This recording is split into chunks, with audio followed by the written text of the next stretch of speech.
realfaith.org.au. realfaith.org.au. So we got to Panama, and then I was invited to stay and help the ship establish some mission in the Caribbean. So I spent most of 2018 in Commonwealth of Dominica, and we provided an eye surgery outreach and some dental care and some primary health care. But in the course of doing all of that, we also ended up in the Virgin Islands for a while. And, you know, the Lord provided all the way through. For every time we had a need, He provided what we needed. Welcome to Real Faith. Conversations about the impact faith has on our lives and the challenges we go through. Helping us today and giving us hope for tomorrow. That's real people, real life, and real faith with Eric Scatterbo. Well, our guest today is once again Jared Waipouri, who says if you're not living an adventure, you're not living. As we heard last time, Jared was born and raised in Christchurch, New Zealand, but then went to the North Island to attend discipleship training school with Youth with a Mission, otherwise known as YWAM. This was all in preparation for the big adventures that God had in store for him, which we're going to hear about today. Once again, Jared is joining us from his home in the South Pacific island nation of Vanuatu. Jared, welcome back to the program. It's great to be back. Glad to have you with us. And of course, we're talking about all these adventures that you're going to have. But actually, last time you didn't have much of an adventure. You were pretty much born and raised in Christchurch. And the only adventure you had was going from the South Island to the North Island for discipleship training school with Youth with a Mission. Is that right?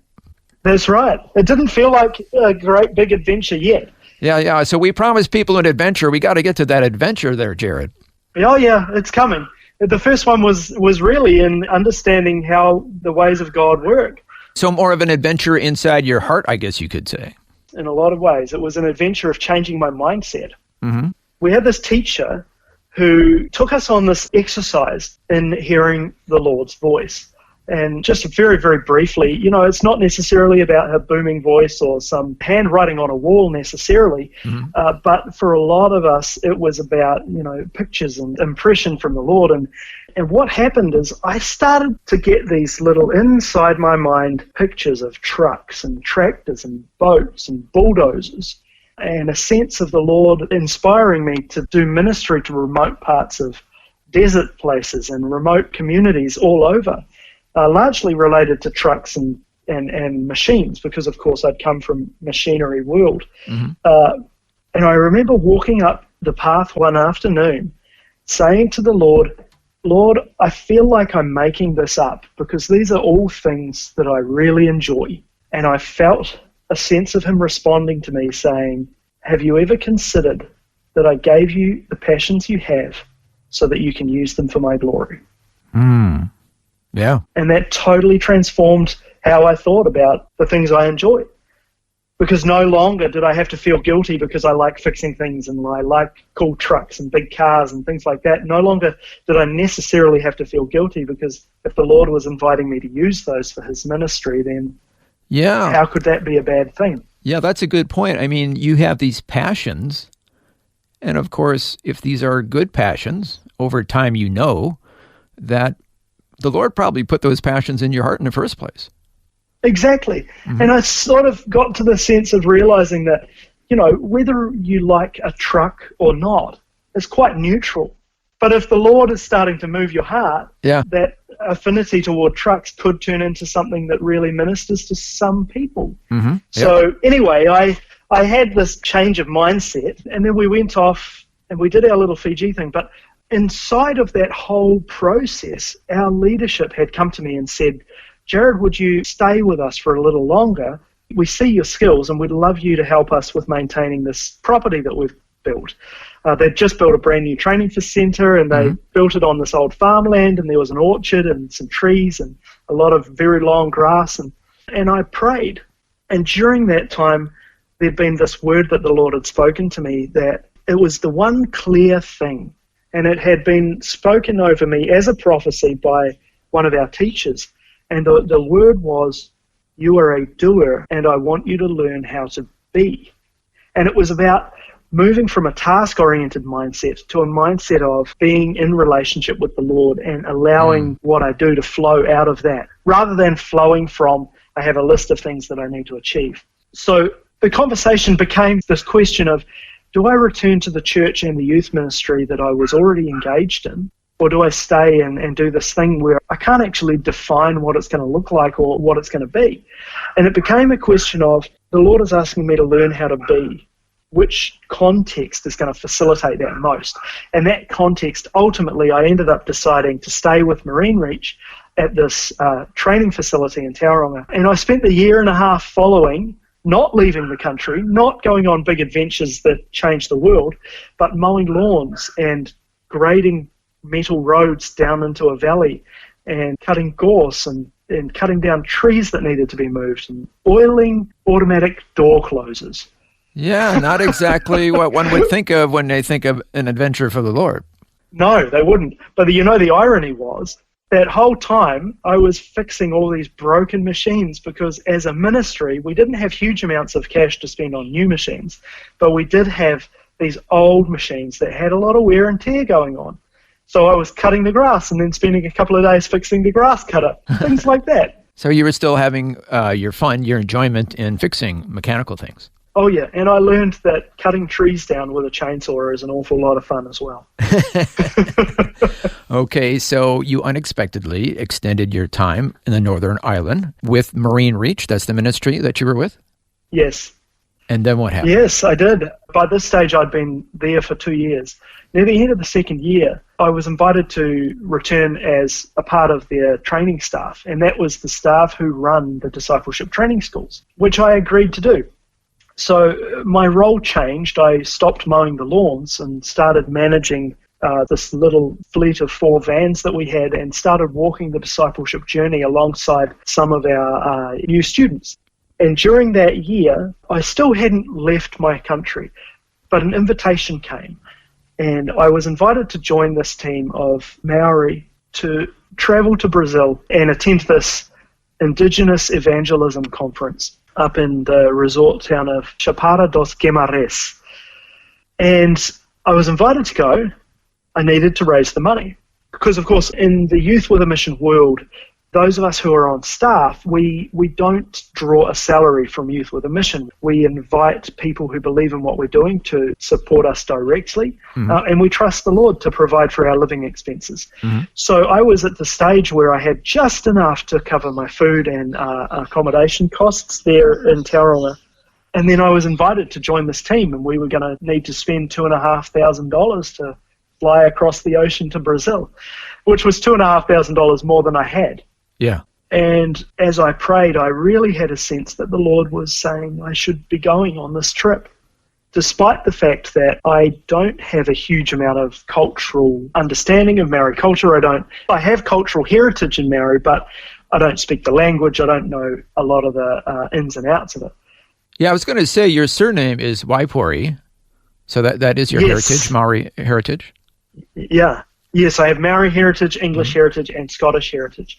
And the Maori heritage, though it's actually quite strong, we grew up in a largely English-speaking context, and so we didn't have a lot of experience in Maori cultural identity. But I was at the stage where I'd heard the sense of the Lord calling me to go on this trip to Brazil, and I knew that he was asking me to, but I had no money. And there's a couple that live at the Marine Reach Centre, and they are kaumatua, they're Maori elders for that region, and they were also previously Marine Reach staff. And I sort of developed this connection with them, and I was telling them about this opportunity to go to Brazil. And they came back to me and handed me this check, and they said, this is seed money. It wasn't a lot, but it was seed money. For this trip to Brazil. And over the next few weeks, I saw a little bit come in. The Lord provided from this person and this person, to the point where I had maybe $300. But that was not even close to covering the cost of flying over there, much less what it was going to cost once we got there. And so one morning, it's a Friday morning in the middle of winter, and I'm up in our ministry office lighting the wood fire and having my quiet time. And as I'm finishing my quiet time, I did the foolish thing, and it is foolish because we shouldn't test the Lord necessarily, but I said to him, Lord, if you're really calling me to go to this trip in Brazil, would you provide $1,000 by the end of the day? And then I walked away, and that was the end of my devotions. And, you know, a little bit of a scary end to it, really, because what happens if he doesn't provide, right? I check my emails, and there's an email from a friend who says to me, "We've just sent some money to help you with the Brazil trip. Let us know when it arrives." And I thought, well, that's going to arrive on Monday or Tuesday because it's now Friday and they're overseas. And I carry on with my day. Mm-hmm. A little after lunchtime, I'm walking past a different office, and our accounts lady sees me going past and calls my name and says, "Some money has arrived for you." And I went, "How much?" And she said, "You better come and have a look." And I look at the screen, and remember how I'd said, "God, if you could provide $1,000 by the end of the day?" Mm-hmm. Well, that one donation was $2,500. Oh, my goodness. And my reaction involved yelling and jumping around and giving our cook a heart attack because I was running around going, "I'm going to Brazil, I'm going to Brazil." There was no doubt that that was the Lord's timing and that the Lord had provided. And that was one of those moments where you go, okay, I may not be the most qualified person to go on this trip, but he invited me and I said yes, and he's provided. Amen. So I went. So he obviously wanted you there. He did, and he kept on providing to the point where during the trip I had more than I needed for myself. So the extra money was able to help cover the costs of some of the other team members because we had flights around Brazil and a few bus rides and food to eat and all of that stuff. So it was a real sense of, you've been serving in this ministry for 2 years, and now I'm releasing you. Our guest today is once again Jared Waipouri, who's joining us from his home in the South Pacific island nation of Vanuatu. As we're hearing, Jared's sharing about how God has been working in his life and leading him to new adventures. Next, we'll hear about more of his travels, including a trip to the other side of the world in a ship. All that more is coming up when we return right here on Real Faith. The Word for Today is Australia's most widely read daily devotional, designed to give you practical teaching to keep you focused on your relationship with Jesus. Read it online or subscribe to the free printed edition at thewordfortoday.com.au. You're listening to Real Faith, conversations with real people about how God works in their lives. If you want to know more about integrating faith into your life, our website is realfaith.org.au. Just go to the website and you'll find helpful articles about the impact faith can have on your life. Once again, that's realfaith.org.au. Welcome back. I'm Eric Scadabo, and today, once again, my guest is Jared Waipouri, who's sharing his adventuresome life story. Before the break, we heard how God provided for his trip to Brazil. Now, we'll find out what happened next in his life as his ministry adventures continue. So I went off to Brazil. That was only 10 days. Came back, and I was staff on this discipleship training school. And we'd concluded that the Lord was leading us to go to Vanuatu on outreach. Mm-hmm. And so our director turned around and said, "Look, we want you to go over there. We haven't sent a team on discipleship training school to Vanuatu in a long time, so we'd like you to go over and just sort of figure out where to sleep and what to do and all of that." So a few weeks after coming back from Brazil, I'm on a plane to Vanuatu, and I landed here, and this YWAM guy said, "You can come and stay at my place." I didn't realize at the time, but he was one of the founders of Youth with a Mission in Vanuatu. Mm-hmm. So I went back, picked up my team from New Zealand, and we returned to Vanuatu. We spent 3 weeks on Tana, and Tana is amazing. It's got a volcano, it's got indigenous people who live their custom lifestyle with nothing but a little bit of grass covering their private parts. And we went all around this island giving eye care and trying to arrange for eye surgeries for people who had cataracts. It was an incredible experience. And then from Tana, this wild island with a volcano in the middle, we went to Port Vila and moved to this YWAM base, this Youth with a Mission facility, which is overstating it on a big scale. The following 4 weeks were spent bathing in the river and carrying water from the river up to the house to do the dishes and to do our laundry. The building that was there was literally 4 walls. It had a locking front door, but we didn't have a kitchen. So we were cooking on this gas stove outside. And so I get to the end of this 2-month experience in Vanuatu with this idea that I'm now going to go off and set up a ministry using trucks to reach remote parts of other countries. But the Lord had sort of gotten Vanuatu under my skin while I was there. And I had this feeling when I got back to New Zealand that I was going to be back in Vanuatu and that I needed to stay connected with all that the Lord was doing in the country.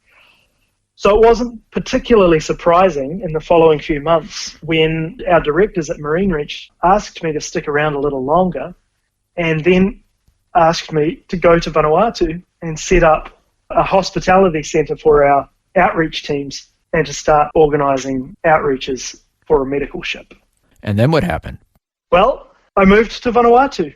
And I moved to a country where I'd been there for 2 months previously. So I sort of kind of understood a little bit.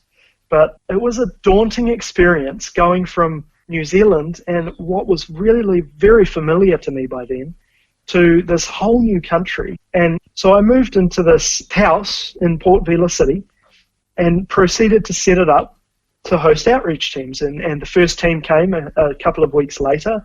And we built water tanks. We went to villages that had not enough rainwater storage and taught the communities how to build these concrete water tanks.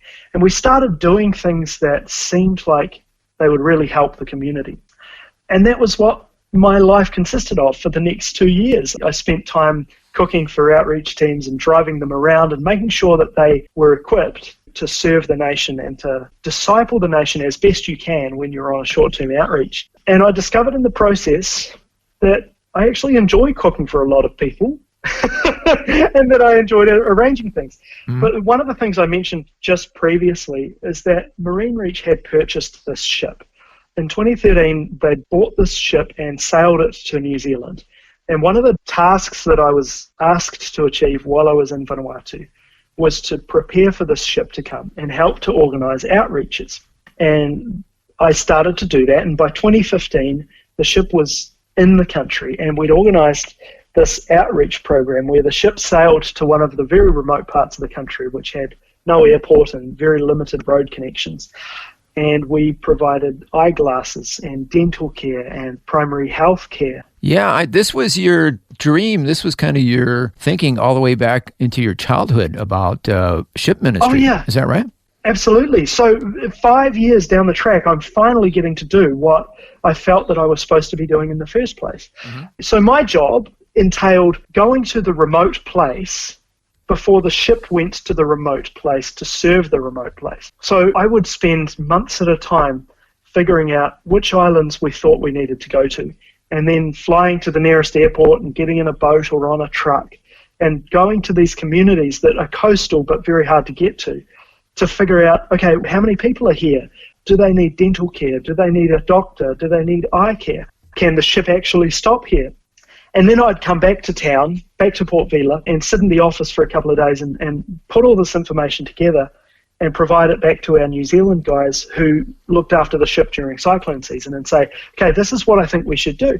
So the ship would come here at the end of the cyclone season and I'd jump on. And then all these things that I thought we should do, I had the privilege of helping the ship do them. Wow. For the couple of years that it was working here. Well, that had to be very gratifying to know that you're helping all these people. It was amazing. Mm-hmm. There were times when we were delivering water because there'd been drought for weeks and no one had water, and the ship was equipped with a water maker that could deliver enough drinking water for thousands of people. And there was one incident where a cyclone arrived at a time where there shouldn't have been one. So we had to rush away from the cyclone, and we ended up in Fiji. But the fun part was that the World Health Organization had a bunch of supplies that they wanted to send to Vanuatu, and we just happened to be there. So we said, look, we'll carry these supplies back if you'd like, and we can even distribute them. So we turned around and happened to be one of the first 3 ships to respond after Cyclone Donna in 2017. Wow. We visited these very, very remote northern islands delivering healthcare and drinking water and just basically showing them that people care after a massive cyclone event. That's wonderful. It was huge. We saw the Lord move in amazing ways. unfortunately, we're running out of time, but we want to hear about your trip to the Caribbean. And then also on a personal level, there's a development in your personal life we want to talk about. Yes. At the end of 2017, the Ministry of Marine Reach felt that the ship needed to be moved. And so we were asked to relocate it to the Caribbean. And I had the privilege of being on that trip. So we sailed from Vanuatu to Fiji, and then on from Fiji, we spent 28 days at sea, sailing from Fiji to Panama, which once you get out into the middle of the ocean, when you're thousands of miles from the nearest piece of land, it really helps you to sort of realize how amazing our God is and how amazing this planet is. But we got to Panama, and I had the privilege of being one of the people to actually steer the ship as we went through the Panama Canal, which, for all the listeners who haven't been there, it's a pretty incredible experience. If you ever have an opportunity to get to Panama, even just to stand on the edge, that canal is an amazing piece of engineering. Yeah. So we got to Panama, and then I was invited to stay and help the ship establish some mission in the Caribbean. So I spent most of 2018 in Commonwealth of Dominica, and we provided an eye surgery outreach and some dental care and some primary health care. But in the course of doing all of that, we also ended up in the Virgin Islands for a while and had a few adventures flying around the world in the wrong direction. But the Lord provided all the way through. For every time we had a need, He provided what we needed. But Vanuatu was on your mind, is that right? It was on my mind and in my heart. And the fact that we'd taken this ship and removed it made me realize that we needed more ships in the Pacific. This ship was good, but we needed at least 2 more. So I had this sense that I needed to return to Vanuatu, and that I needed to put the call out for yacht owners and for other small vessels to come and to start serving these remote communities, not just in Vanuatu, but also the Solomon Islands and in Papua New Guinea, where we have so many language groups and so many little communities that are coastal but very difficult to get to because there's no roads and no airports. At the end of 2018, I said a tearful goodbye to Pacific Hope. That was the ship, the motor vessel Pacific Hope. I said goodbye and finally returned to Vanuatu. That's right. And finally, let's talk about how romance enters into your life. Oh, well, I'd arrived and I joined V2 Life, this ministry that my friend Roger had started. And there were some other staff with us. And one of them was away in Egypt at the time. She was at a School of Biblical Studies, which is a 9-month intensive. It's an amazing study. But during my time in the Caribbean, the Lord had really been working in me and changing my attitude towards pursuing relationships. And so as people started dropping hints, I started to listen to those hints. And my friend Roger and his wife had started dropping hints that, hey, you know Joyce, who's in Egypt right now? She's really cool. You should take note of that. So she came back from Egypt. And I started to take notice. Now, just for the record, she's from the Solomon Islands, and she's been in Vanuatu for 10 years, and she's traveled all over the world in mission and following the Lord and His leading. And that in itself really got my attention, because it's not common to find young women who are so dedicated to following the Lord that they'll just keep on doing it. So when you find them, it's a pretty exciting thing. So I started noticing Joyce and realizing that, hey, this woman is really, really amazing. So one day in October 2019, we sat down for lunch and I said, look, I'd like to start a relationship with you, if that's all right. I'd like to sort of see if we can't make some romance happen. And she said yes. That's pretty direct. It was. I'm not known for being subtle. So I figured there's no point in beating around the bush, because in a lot of the Pacific Island cultures, if you're seen one-on-one with someone, there's already an assumption that there's a relationship happening. Yeah. So I knew that she would pray through it. So I said, look, I've been praying. I think this is right. What do you think? And she very quickly said, no, I think this is right. Let's start doing something. Oh. So we started this relationship, but very quickly we realized that this was a decision, and we could choose to fall in love or not to fall in love. And we were going to choose to fall in love because we liked one another, and we both had very, very similar goals in life. We both wanted to follow the Lord in mission as far as He leads us, whether that means sailing on a boat across the Pacific or living in Central City somewhere. Very long story made short. By the end of the year, her dad had come to visit. He decided that I was all right. Oh, that's good. And in January 2020, I officially asked Joyce to marry me, and we decided to get married that year. So we started in October 2019. By May 2020, we were married. Fantastic. And COVID meant that our family wasn't there, but our church family and our mission community here in Vanuatu put on this absolutely spectacular day for us. And we married on a white sand beach at a resort here in Port Vila. And then we had this humongous feast that night. We went to bed that night thinking, the Lord is so good to us and so faithful.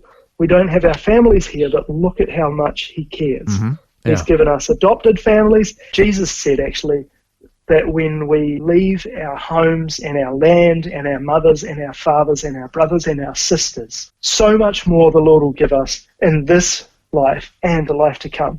Mm-hmm. And if I have one testimony from being in mission in Vanuatu, it's that when we leave behind our family, He provides so much more where we are.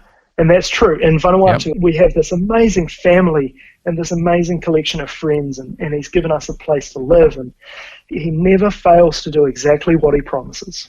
Well, Jared, we began by saying that you were going to go on quite an adventure, and it sounds like you have been on quite an adventure. Thank you so much for sharing your story with us. Thank you so much for having me. Well, that was Jared Waipouri, who joined us from his home in the South Pacific island nation of Vanuatu. It was great to hear how the Lord has been leading him to one big adventure after another. And to think it all began when he decided to step out of his comfort zone and comfortable job to train for ministry overseas. But as we heard, the Lord has blessed his obedience abundantly, and he will have plenty of adventurous stories to tell his grandchildren. Well, to find out more about Jared and his adventures, you can go to his website at jaredwaipouri.com. Jared, J-A-R-E-D, Waipouri, W-A-I-P-O-U-R-I. jaredwaipouri.com. Well, thanks for joining us for Jared's Tales of Adventure. And until next time, I'm Eric Scadabo. So long, and God bless. You've been listening to Real Faith, and if you have any questions or comments, you can send us a message through our website, realfaith.org.au. That's realfaith.org.au. Real Faith is a production of Vision Christian Media. This program is a production of Vision Christian Media. To find out more about us, see vision.org.au. This program is a production of Vision Christian Media. To find out more about us, see vision.org.au.